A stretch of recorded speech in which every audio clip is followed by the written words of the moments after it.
안녕하십니까. 저작거리에서 바라본 20세기 예술. 오늘 1926년 유진온일의 라자루스가 우선노라입니다. 앞에서 언급했던 것처럼 1924년 영국 최초로 노동당 정권이 들어서는데 근데 9개월 만에 막을 내려요. 그리고 보수당 정권이 들어서죠.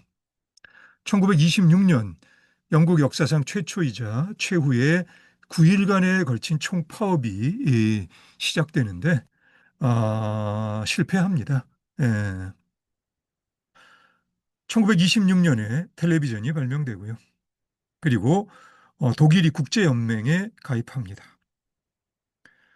1936년에 노벨문학상을 수상한 미국의 극작가 유진 오닐은 1925년에서 26년에 걸쳐서 라자루스가 웃었노라라는 희곡을 집필합니다. 그리고 1927년에 출간되고요. 1928년에 초연되죠. 대체로 자연주의적 경향과 상징주의적 경향이 어우러지면서 암울한 분위기에서 연출되는 온일의 다른 작품들과 비교해서 이 작품은 특이한 그런 경우를 할 수 있어요. 상상력이 출중한 극장을 위한 연극이란 부제가 붙어 있는 이 희곡은 사실 온일의 의도도 애매해서요. 무대에 올리기가 쉽지 않습니다. 그래서 저작거리에 보통 사람들에게는 다가가기가 만만치 않은 작품임에는 틀림이 없죠. 하나님이 도우셨다라는 의미의 히브리어 엘레아자르에서 유래한 이름 라자루스는 죽은 지 4일 만에 예수님이 살렸다는 농부입니다. 죽음에서 돌아온 라자루스는 죽음은 없다라는 복음을 전하기 시작하고요. 죽음에서 삶으로 돌아온 라자루스에게 신의 섭리는 오로지 웃음입니다. 그리고 죽음은 없다라는 복음의 설득력은 어떤 경우에도 웃음으로 반응하는 라자루스의 진정성과 그리고 시간이 흐를수록 젊어지는 신비스러운 현상입니다. 라자루스의 설법은 군중들을 설득해서 점점 세상은 웃음의 세상으로 바뀌고요. 그에 따라 웃음의 치유 효과도 확산되죠. 이렇게 라자루스의 명성은 로마의 황제 티베리우스에게도 전해집니다. 티베리우스는 라자루스를 시험하기 위해 라자루스의 아내 미리엄에게 독이 든 복숭아를 먹이고요. 미리엄은 웃음을 보이면서 라자루스에게 당신이 옳습니다. 죽음은 없습니다. 라고 말하면서 눈을 감습니다. 티베리우스의 뒤를 이어 황제가 된 칼리굴라는 황제가 되기 전에 라자루스에 대해 품었던 의혹이 점점 설복으로 바뀌어져 감을 느끼는데요. 하지만 결국 라자루스에게 화형을 선고합니다. 그리고 이렇게 말하죠. 나는 그를 죽였다. 그리고 죽음이 있다는 걸 증명했도다. 예, 불에 타는 고통 속에서도 웃으며 죽어가던 라자루스의 말입니다. 신의 바람은 영원한 웃음이려니. 예, 내가 알기로는 이 작품은 단 한 번 무대화가 된 희곡인데요. 아마 초연 이후로는 무대화가 된 적이 없는 것 같아요. 근데 내 부족함으로 이 이상의 정보는 확보하지 못했습니다. 미루어 짐작컨대요. 연기하는 내내 계속 진정성 있게 웃어야 하는 연기자들이 직면한 고충은 충분히 아, 짐작할 수 있습니다. 사실. 예, 그리고 그 설득력의 부재도 충분히 짐작할 수 있고요. 이런 의미에서 온일이 붙인 부재, A Play for an Imaginative Theater의 의미를 또한 미루어 짐작할 수도 있을 듯 싶습니다. 영국 태생 미국 평론가 에릭 벤틀리에 의하면 온일 자신의 말을 인용합니다. 죽음의 두려움은 모든 악과 불행의 뿌리. 라자루스에겐 죽음이란 없고 그는 단지 이런 상태에서 저런 상태로 변화만 있을 뿐이라는 걸 알았다. 라자루스는 진정 긍정적으로 웃을 수 있는 유일한 인간. 그의 웃음은 절대 긍정으로서 삶의 예찬, 자기 긍정성에 환희에 찬 삶 그 자체가 신의 웃음. 예. 여러 평론가들이 지적하고 있는 것처럼 니체의 초인 사상과 그의 저술 짜라투스트라는 이렇게 말하였다 해서 설파한 절대 긍정의 정신으로서 웃음이라는 지혜가 유진온일에게 영향을 주었음은 분명하겠지만 그래도 나에게는 미국의 신화학자 조집 캠벨의 1949년 작업 천의 얼굴을 가진 영웅의 한 문장이 라자루스가 웃었노라란 작품을 쓴 온일에게 접근하는 하나의 의미 있는 단서가 될 수 있지 않나 그렇게 나는 생각합니다. 인용합니다. 신화의 제신이 웃는 웃음은 적어도 현실 도피자의 웃음이 아니라 삶 그 자체만큼이나 무자비한 웃음이다. 우리는 이것을 신, 즉 창조자의 무자비함이라고 보아도 좋을 듯하다. 이런 의미에서 신화 속 비극적인 자세를 신경질적인 것으로, 도덕적인 판단을 근시안적인 것으로 보이게 만든다. 그러나 이 무자비함은 우리가 보는 모든 것이 고통에 의해서는 손상되지 않는 끈질긴 힘의 그림자이지 다른 것이 아니라는 언질로 균형을 회복한다. 그러므로 이야기란 무자비하면서도 공포를 느끼게 하지 않는다. 요컨대 제때에 나고 죽는 자기중심적이며 투쟁하는 자아를 응시하는 탁월한 정체불명의 기쁨으로 가득 차 있는 것이다. 예, 조집 캠벨의 이제 우리말로 번역된 글인데요. 사실 의미가 그렇게 좀 명확하지는 않지만 그래도 대충 무슨 뜻인지는 이해할 수는 있을 것 같아요.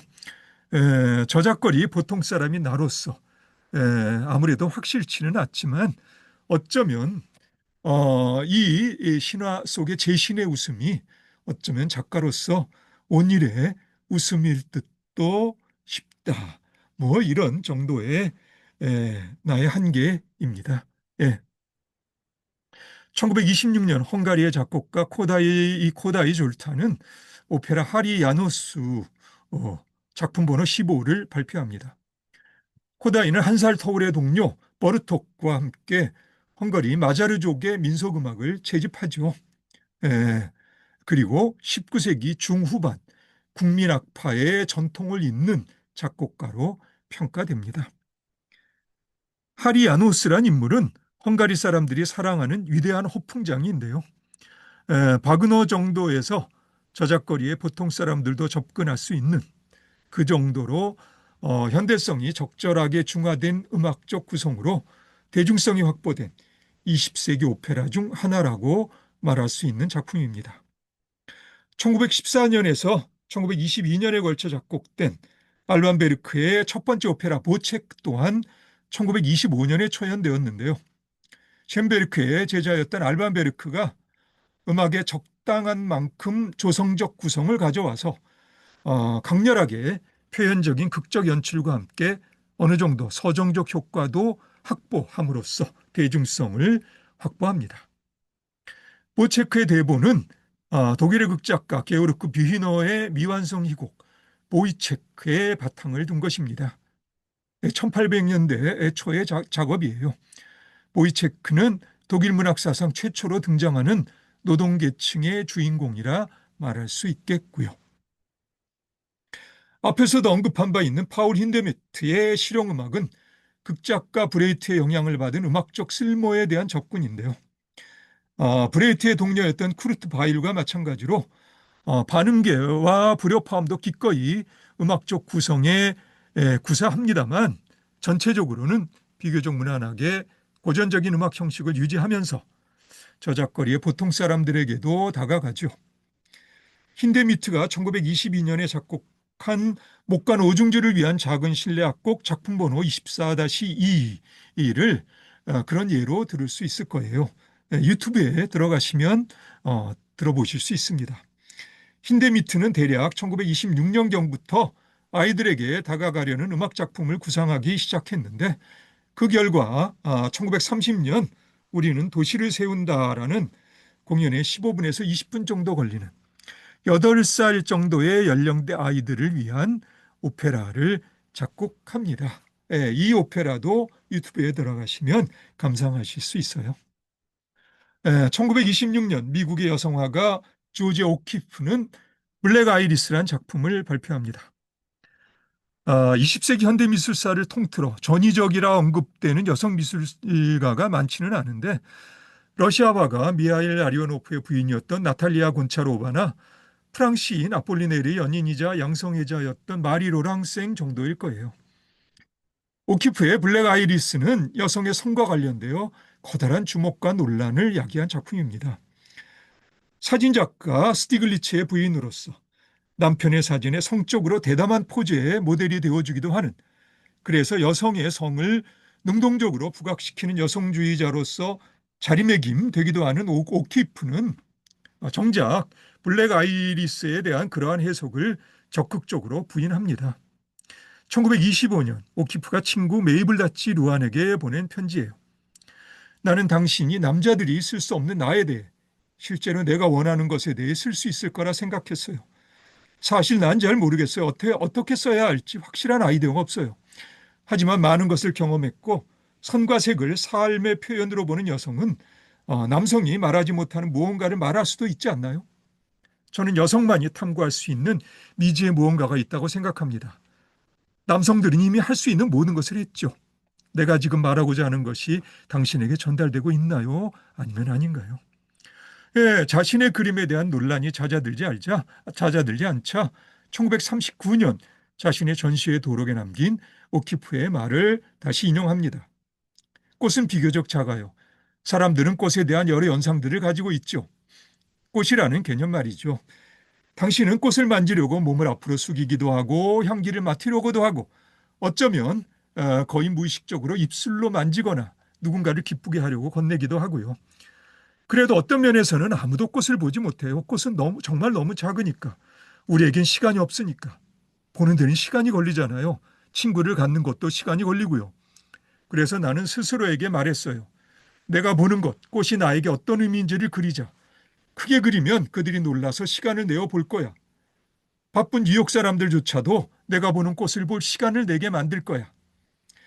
그렇게 내가 본 곳을 볼 시간을 당신이 내게 했고 그렇게 당신은 내 꽃에 진심으로 주목하면서 당신이 내 꽃에 당신의 모든 연상을 결부시키며 내 꽃에 대해 당신이 생각하는 꽃을 보는 것처럼 내가 생각한다고 내 꽃에 대해 썼어요.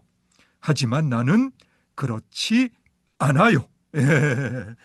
말년에 시력 장애로 그림을 그리기 어려워질 때까지 오키프는 모두 2000여 점의 다양한 그림들을 남겼는데요. 그중에 꽃을 그린 그림은 대략 200점 정도라고 합니다. 그러면 오키프의 그림을 잠깐 볼까요? 이 그림이 블랙 아이리스입니다. 내 느낌에도 확실히 좀 성적으로 심상치 않은 어떤 측면이 있는 이미지인 것 같긴 한데요. 하지만 조지 오키프는 적극적으로 부인하죠. 그리고 조지 오키프의 다른 소재의 그림입니다. 1938년에 그린 큰 뿔양의 머리입니다. 자, 이 그림이 1915년 레드 칸나고요. 그리고 1919년 레드 칸나입니다. 어떤 변화가 좀 있죠. 그리고 1923년 레드 칸나입니다. 확실히 어떤 성적인 측면이 조지 오키프의 꽃 그림에 있는 것 같기는 한데 확실하지는 않습니다. 조지 오키프 자신은 적극적으로 부인하고요. 그럼 오늘 여기까지 할까요?